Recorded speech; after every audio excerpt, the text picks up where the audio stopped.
Hello guys, आज हिंदी लेकर आया हूँ प्रथम चैप्टर क्लास 10th का। श्रम विभाजन और जाति प्रथा के लेखक कौन है?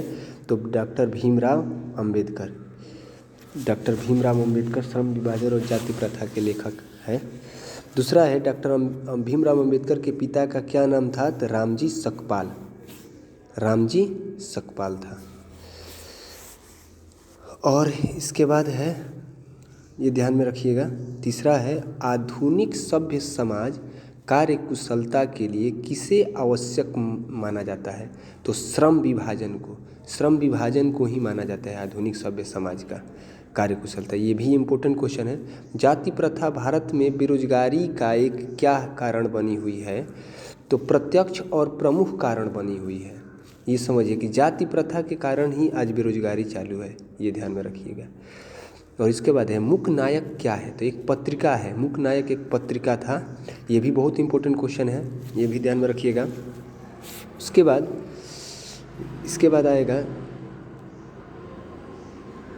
डॉक्टर भीमराव अंबेडकर की मृत्यु कब और कहाँ हुई थी? तो 1956 ईस्वी में उनका मृत्यु हुआ था, जो कि दिल्ली में हुआ था। कब हुआ था? तो 1956 ईस्वी में। कहाँ होता? तो दिल्ली में हुआ था। डॉक्टर भीमराव अंबेडकर का जन्म कब हुआ था? तो 14 अप्रैल 1891 ईस्वी को।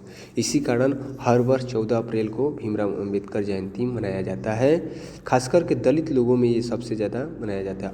अंबेडकर की दृष्टि में भाईचारे का वास्तविक रूप कैसे होता है? अंबेडकर के दृष्टि में भाईचारे का वास्तविक रूप कैसे होता है? दूध और पानी के मिश्रण की तरह होता है। दूध और पानी की मिश्रण की तरह होता है। भारतीय संविधान के निर्माण में महत्वपूर्ण भूमिका किसकी है? तो डॉक्टर भीमराव अंबेडकर की सबसे ज़्यादा। इसी कारण इनको भारतीय संविधान का जनक माना जाता है। डॉक्टर भीमराव अंबेडकर को इन्हीं का देन है संविधान। सभ्य समाज की आवश्यकता है श्रम विभाजन। सभ्य समाज की आवश्यकता श्रम विभाजन है। मतलब सभ्य समाज की आवश्यकता मतलब श्रम विभाजन के लिए है। प्राथमिक शिक्षा प्राप्त करने के लिए अंबेडकर उच्च शिक्षा प्राप्त करने के लिए कहाँ गए थे? तो न्यूयॉर्क गए थे। न्यूयॉर्क कहाँ पड़ता है? तो अमेरिका में पड़ता है। ये भी ध्यान रखिए, न्यूयॉर्क कहाँ पड़ता है? तो अमेरिका में पड़ता है। अंबेडकर चिंतन और रचनात्मक के लिए प्रेरक व्यक्ति थे। अंबेडकर चिंतन और रचनात्मक के लिए प्रेरक व्यक्ति थे। बुद्ध, कबीर, ज्योतिबा फुले, ये तीनों के प्रेरक व्यक्ति थे। ये अगर ऑप्शन में आएगा तो इनमें से सभी मारिएगा। जाति पाति तोड़ मंडल भाषण लाहौर में कब हुआ? तो 1936 ईस्वी में हुआ था। लाहौर उस समय भारत का ही अंग था। लाहौर कहाँ पड़ता है? तो पाकिस्तान में पड़ता है। श्रम विभाजन और जाति प्रथा क्या है? ये क्वेश्चन बहुत इंपॉर्टेंट है क्लास 10th के लिए। निबंध है। श्रम विभाजन और जाति प्रथा क्या है? तो निबंध है। श्रम विभाजन जाति प्रथा क्या है? तो निबंध है। ये याद रखिएगा। निम्नलिखित रचनाओं में कौन सी रचना डॉक्टर अंबेडकर की है? तो the caste in India, the untouchables, who are they, who are Shudras, ये तीनों है इनका रचना। डॉक्टर अंबेडकर ये तीनों रचना किए थे। आधुनिक सभ्य समाज श्रम विभाजन को आवश्यक क्यों माना जाता है?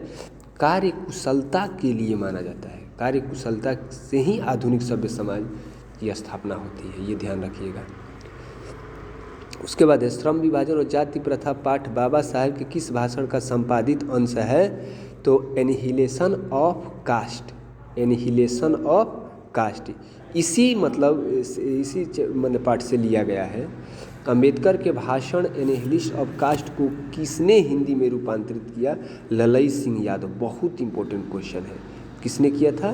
तो ललई सिंह यादव ने किया था अंबेडकर के भाषण एनिहिलेशन। अंबेडकर जन्म किस परिवार में हुआ था? तो दलित।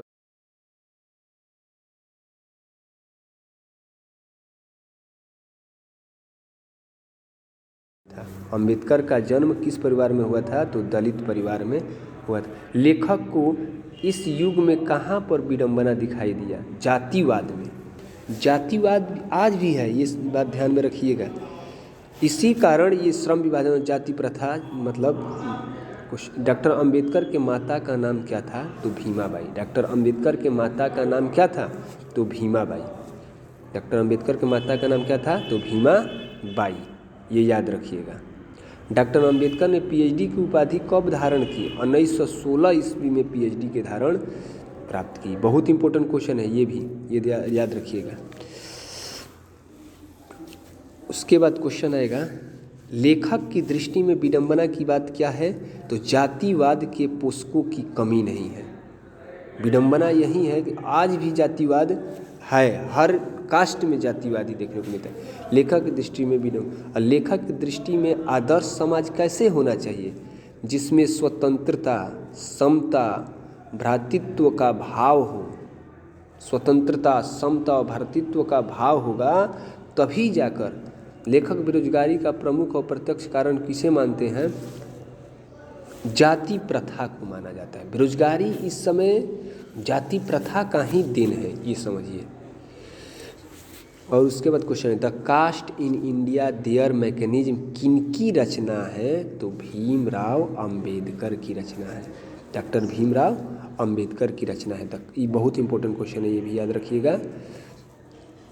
आर्थिक पहलू से भी जाति प्रथा ... है हानिकारक। आर्थिक पहलू से भी जाति प्रथा क्या है? हानिकारक है, क्योंकि जिसके पास ज़्यादा धन दौलत है वो जातीयता देखने लगते हैं। तो ये भी एक डॉक्टर भीमराव अंबेडकर का जन्म कहाँ हुआ था? बहुत इंपॉर्टेंट क्वेश्चन है, आगामी एग्जाम के लिए ये क्वेश्चन अवश्य ही पूछ सकता है। महू, मध्य प्रदेश। महू कहाँ पड़ता है? तो मध्य प्रदेश में पड़ता है, ये याद रखिएगा। उसके बाद है, डॉक्टर अंबेडकर ने किस पत्रिका का संपादन किया था? तो बहिष्कृत भारत पत्रिका का। बहिष्कृत भारत पत्रिका का, ये याद रखिएगा। कौन पत्रिका? तो बहिष्कृत भारत पत्रिका का संपादन। भारतीय संविधान का निर्माता के रूप में हम किन्हें जानते हैं? तो भीमराव अंबेडकर को जानते हैं। तो आई होप कि आप लोगों को ये 30 ऑब्जेक्टिव क्वेश्चन आप लोगों को समझ में आ गया होगा।